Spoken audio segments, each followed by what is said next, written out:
Dios les bendiga, mis queridos hermanos y hermanas en Jesucristo. Les saluda Carlos Pauta.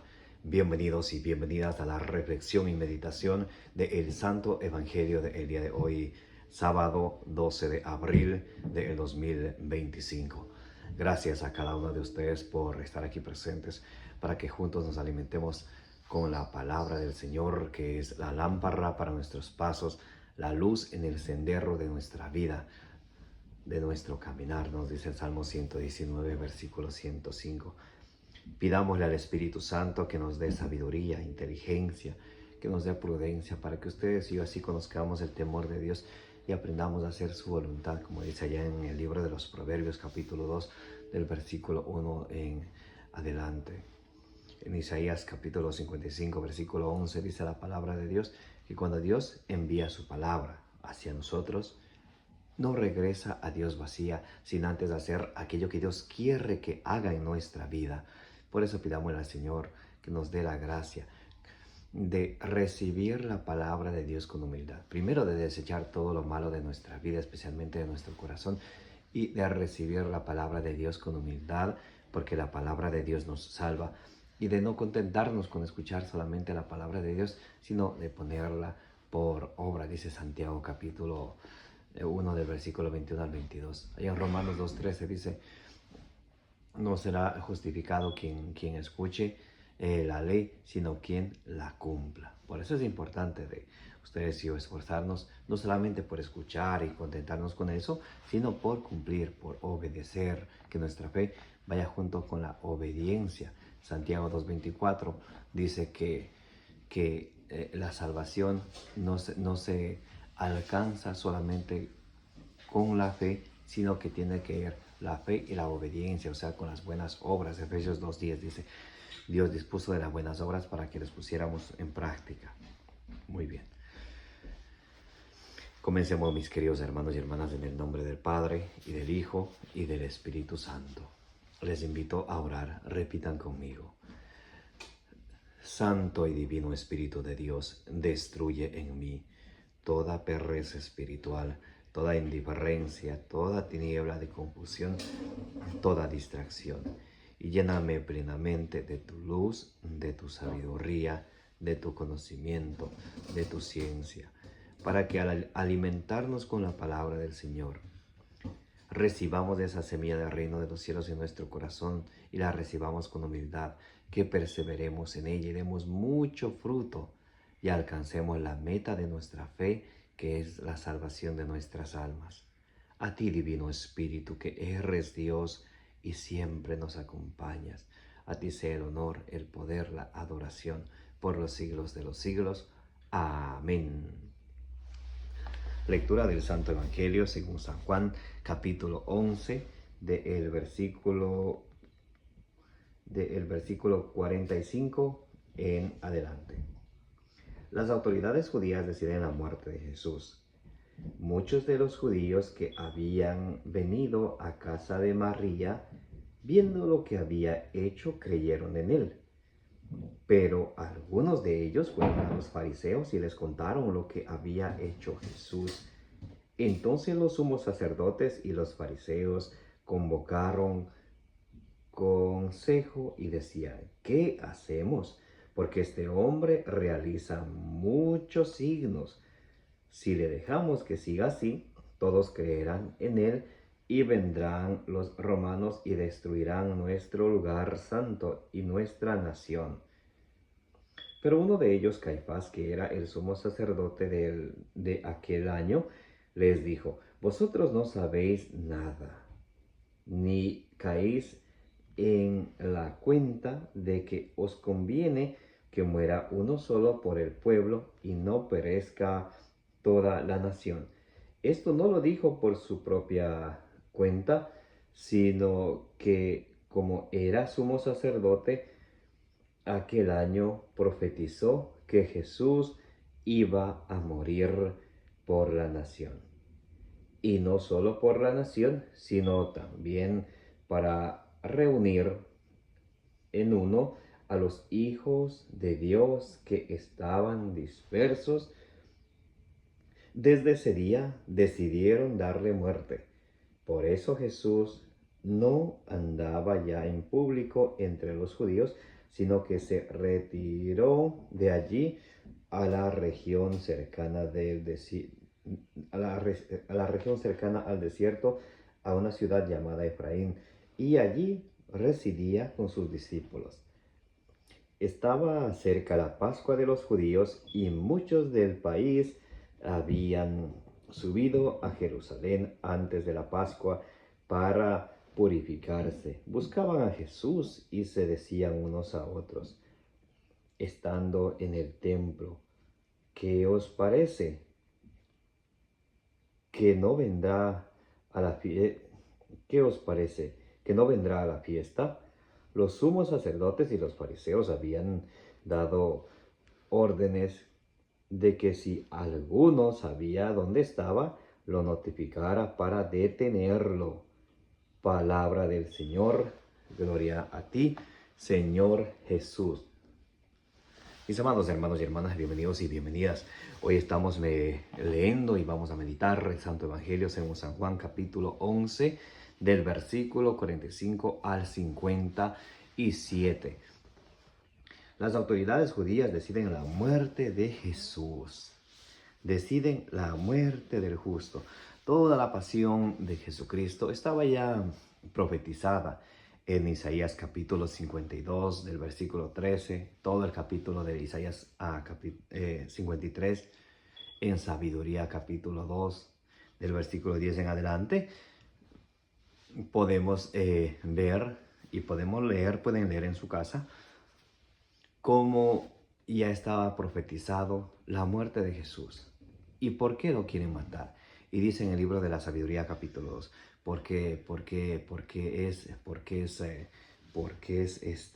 es justo, porque llama a Dios su Padre. Y de hecho, vamos un momentico, vamos a leer juntos el libro de la Sabiduría capítulo 2, donde la Sagrada Escritura ya nos muestra lo que estaba profetizado acerca de nuestro Señor Jesucristo y cómo era que los sumos sacerdotes planeaban matarle y qué tipo de muerte ellos querían darle. Vamos al libro de la Sabiduría, capítulo 2.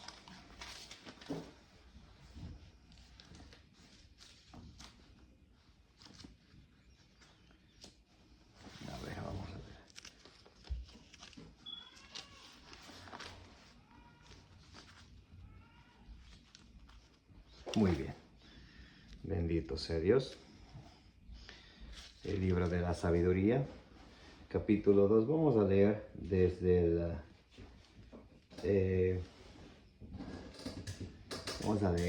versículo, desde el versículo 10 en adelante. Así dice el libro de la Sabiduría, capítulo 2, desde el versículo 10 en adelante. Oprimamos al pobre que es justo. No tengamos compasión de la viuda, ni respetemos las canas llenas de años del anciano. Que nuestra fuerza sea norma de la justicia, porque la debilidad se demuestra inútil. Pongamos trampa al justo que nos fastidia. Hablando de Jesucristo, dice, pongamos trampa al justo que nos fastidia y se opone a nuestras acciones, porque Jesús les recriminaba lo que estaba mal. ¿Recuerdan cómo les decía, por ejemplo, allá en Mateo 23, fariseos hipócritas, sepulcros blanqueados, raza de víboras? Y Jesús les decía qué es lo que estaba mal. Ellos, en vez de reflexionar, de aceptar al Hijo de Dios, nuestro Señor Jesucristo, ellos deciden en el Evangelio de hoy matarle. Sabiduría capítulo 2, versículo 12. Pongamos trampa al justo que nos fastidia y se opone a nuestras acciones. Nos echa en cara nuestros delitos y reprende nuestros pecados de juventud. presume de conocer a Dios y se presenta como hijo del Señor. Es un reproche contra nuestras convicciones y su sola aparición nos resulta insoportable, pues lleva una vida distinta a los demás y va por caminos diferentes. Nos considera moneda falsa y nos evita como a apestados.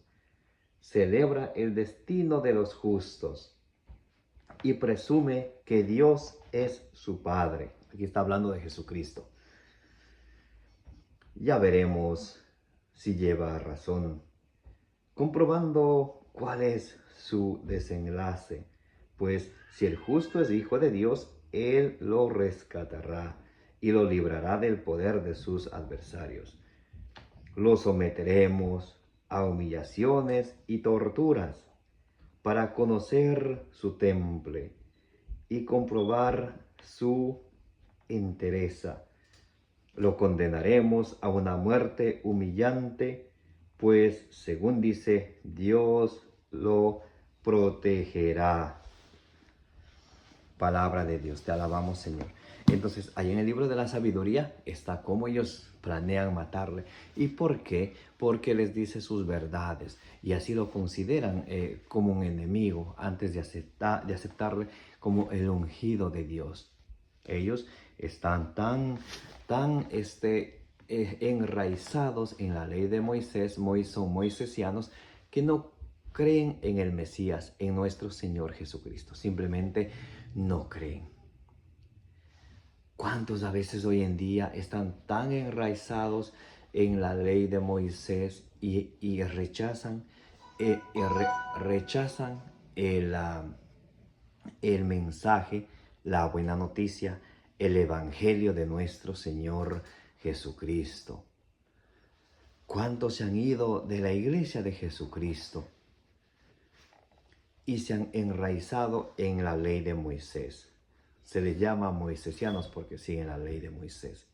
Nosotros los cristianos estamos llamados a seguir la ley de Cristo, la cual los judíos no aceptaron, y por eso le mataron a Jesús. Por eso deciden matarle. Jesús viene, le dice sus verdades. De hoy en día también no es nada que sorprenda que cuando un cristiano hable la verdad, las cosas como son, quienes lo escuchan, en vez de recibir la palabra de Dios con humildad, como dice Santiago 1:21, lo toman ¿qué? De enemigo. Y eso sucede desde siempre. Por ejemplo, en Gálatas 4:16 dice San Pablo, me he hecho su enemigo por decirles la verdad. ¿Qué pasó aquí con Jesús? Se hizo su enemigo por decirle la verdad. Y ellos se niegan a creer en Jesucristo. Están tan enraizados en el Antiguo Testamento que se cierran a recibir la buena noticia. Mis hermanos y hermanas, el Antiguo Testamento, todas las leyes del Antiguo Testamento que dio Moisés, que dio Dios a través de Moisés, era para las tribus de Israel, Malaquías 3:22, no para nosotros. Allá en Éxodo capítulo 24, del versículo 4 al 8, esa alianza ese pacto era para las tribus de Israel. Ustedes y yo no pertenecemos a la antigua alianza, pertenecemos ¿qué? Al nuevo pacto, a la nueva alianza con el cuerpo y la sangre de Jesucristo. Pertenecemos al nuevo pueblo de Dios. Y por eso de hoy en día hay tantas divisiones, hay tantas sectas. ¿Por qué? Porque cada quien quiere tomar la Biblia, leer como puede, interpretar como puede y sacar sus propias conclusiones. Malísimo. Cuando dicen 2 de Pedro 1:21 que nadie puede interpretar la Biblia por su propia cuenta, y lo explica en 2 de Pedro 3:16, porque quien hace eso lo hace para su propia perdición. Es importante pedirle siempre al Espíritu Santo que nos dé lo que Dios le dio al rey Salomón. ¿Qué le dio Dios al rey Salomón? No solamente sabiduría, sí sabiduría, pero no solamente sabiduría. Segundo libro de las Crónicas, capítulo 2, versículo 11, dice que Salomón fue en tres palabras le describe al rey Salomón: sabiduría, sabio, inteligente y prudente. ¡Qué belleza!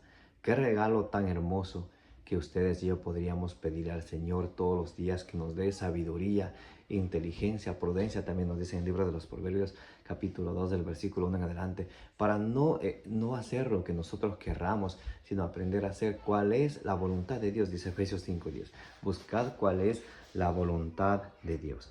Entonces, en el Evangelio de hoy, para que tengamos, entendamos el contexto, aquí Jesús acababa de resucitar a Lázaro, a su amigo que había muerto, hermano de María. Entonces Jesús acaba de resucitar a Lázaro y dice, muchos de los judíos que habían venido a casa de María, viendo lo que había hecho, creyeron en él. Entonces muchos sí creyeron en él, pero otros aún se resisten a creer. ¿Qué sucede cuando alguien se resiste a creer? Y lo advierte Hebreos capítulo 3, versículo 12. Cuidado, o sea, como una advertencia. Cuidado, hermanos, que entre ustedes no haya alguien de un corazón tan endurecido, que llevado por la incredulidad, por no creer, se aparte de la fe o apostate de la fe. Ese es el peligro de ustedes y yo, endurecer nuestro corazón, encerrarnos a nuestros propios razonamientos humanos que son muy limitados. El razonamiento, el pensamiento de Dios con el pensamiento humano, dice en Isaías capítulo 55 del versículo 7 al 8, que es una distancia como de la tierra al cielo. Entonces, por eso es siempre importante dejarnos iluminar de la palabra de Dios, no de nuestras propias iniciativas, y eso poniendo en las manos de Dios. Claro que es bueno, pero ustedes y yo pensar que podemos hacer alguna cosa sin Dios, imposible. Tarde o temprano eso se va a derrumbar. ¿Saben por qué? Y eso lo dice en Mateo 7:24 en adelante.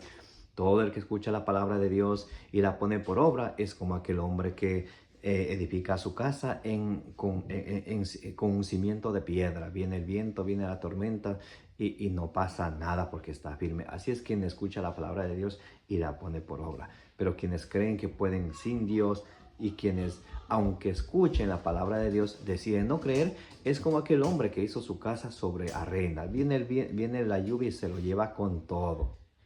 Entonces, por eso es importante que nuestra fe esté fundamentada en Jesucristo, en su Evangelio, en su buena noticia, y que ustedes y yo comprendamos de una buena vez y para siempre que pertenecemos a la nueva alianza, al Nuevo Testamento, que a la luz del Nuevo Testamento debemos de aclarar todas nuestras dudas, y no solamente con la palabra de Dios, sino hay que tener en cuenta que enseña el catecismo de la iglesia, el magisterio de la iglesia conformado por el papa y los obispos. Ellos son quienes dan la interpretación auténtica a la Sagrada Escritura para que ustedes y yo fortalezcamos nuestra fe guiados por ellos.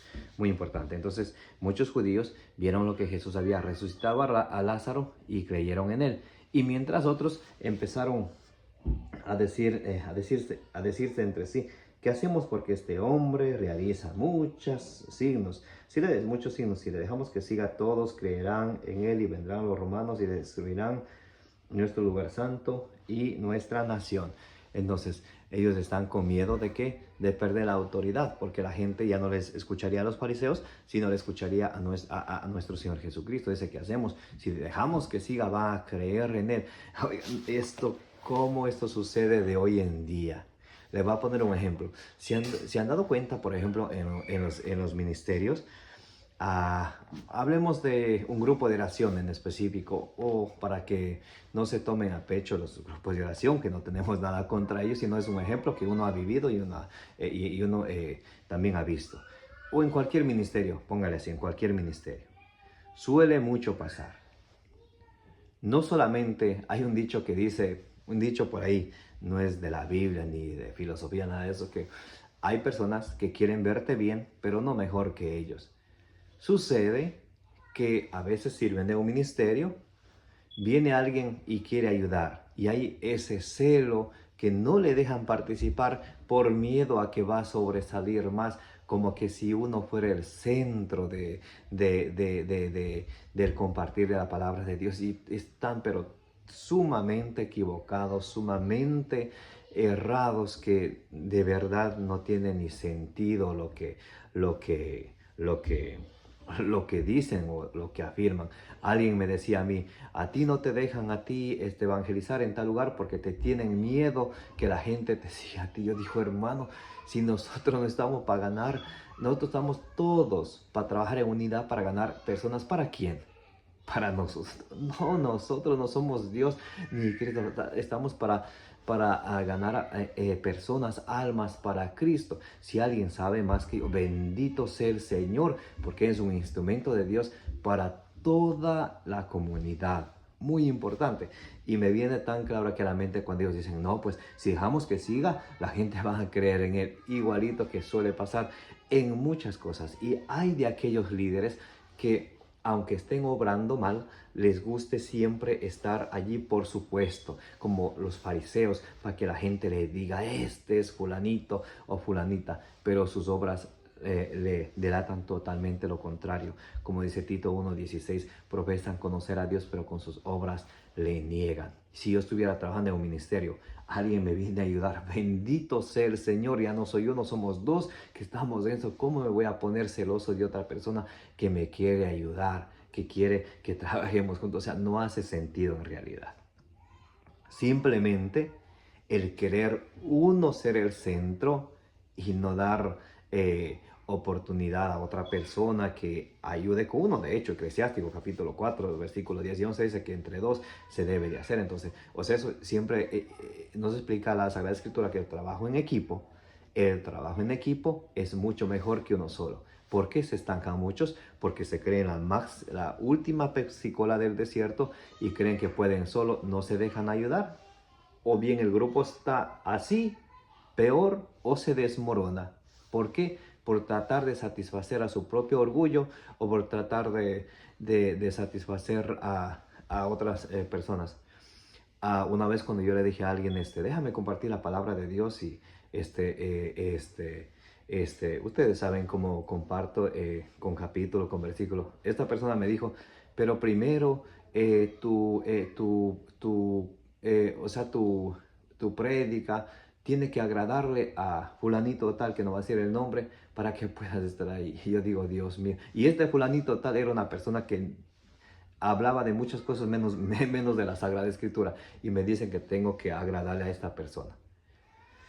Ay, mis hermanos, qué perdidos estamos y qué humildad nos falta para saber que mientras más trabajadores hay en la viña es mejor. ¿Cómo es que me voy a poner celoso que venga alguien más a trabajar conmigo? Bendito sea el Señor, hay alguien más. La unión hace la fuerza. Entonces, que nunca sucede eso ni en su comunidad, ni en su familia, ni donde sea. Bendito sea el Señor. Entonces, si hay alguien que está igual, que está aprendiendo, que sabe más que uno puede trabajar juntos, aprender juntos, llevar adelante juntos. Esto es obra para Dios, esto no es obra para nadie. Solamente quienes quieren agradar a los hombres, ellos se sienten celosos de que dice que la gente va a seguir a otra persona. Si todos trabajamos para ganar almas para Cristo. Lo que se tenía que decir, se dijo. Dice Gálatas 1:10 para terminar esta idea. Si quisiera agradar a los hombres, ya no sería siervo de Dios. Y muchos quieren vivir como siervos de los hombres, pero no como siervos de Dios. Aquí os dicen, ahora ¿qué hacemos? Y si él sigue hablando, va a ganar a la gente y la gente le va a creer en él, va a seguir a él, ya no en nosotros. O sea, tienen ese miedo. Y muchos llaman, entre comillas, y malinterpretando, que es celo apostólico. Celo apostólico. No dejamos que otros hermanos que están preparados vengan y compartan con nosotros porque tenemos celo apostólico. Mentira del diablo. Celo apostólico quiere decir que tengo celo por la salvación de las almas. No es porque venga otra persona. Incluso entre sacerdotes muchos malinterpretan esto con todo el máximo respeto. Tengo celo apostólico, por eso no quiero que otro sacerdote venga a celebrar la misa en esta parroquia. Eso no es celo apostólico. El celo apostólico es tener celo cuando una persona se está alejando de la una y única iglesia de Jesucristo, ir a buscar a esa persona como nos enseña que el buen pastor va a buscar a su oveja y da la vida por su oveja. Eso es el celo apostólico, muy, muy importante. para que no caigamos en mentiras ni en razonamientos huecos. Eso es ser apostólico. No es ser apostólico el yo sentirme medio sofocado porque alguien más viene tal vez con un conocimiento igual o mayor, bendito sea Dios, a compartir con mi comunidad. Qué interesante, ¿no? Bueno, seguimos. Dice, pues uno de ellos, Caifás, que era el sumo sacerdote de aquel año, les dijo, vosotros no sabéis nada. Caifás, y dice la Sagrada Escritura que él no dijo por su propia cuenta, sino inspirado por el Espíritu Santo, porque él era sumo sacerdote. Y dice, vosotros no sabéis nada, es preciso que muera uno solo para salvar a muchos antes que perezca todo el pueblo, porque Jesús, muriendo en la cruz, nos salva a todos. Por eso la cruz, el instrumento donde Jesús murió, o el altar donde muere el Cordero, como dice Juan 1:29, este es el Cordero de Dios que quita el pecado del mundo, y Jesús muere en la cruz.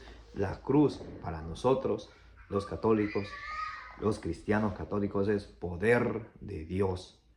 Y dice, es preciso que muera Él para salvar a todos antes que mueran todos, porque todos, y si Jesús no hubiera muerto por nosotros, ¿qué hubiera sido de nosotros? Entonces es preciso que Jesús muera.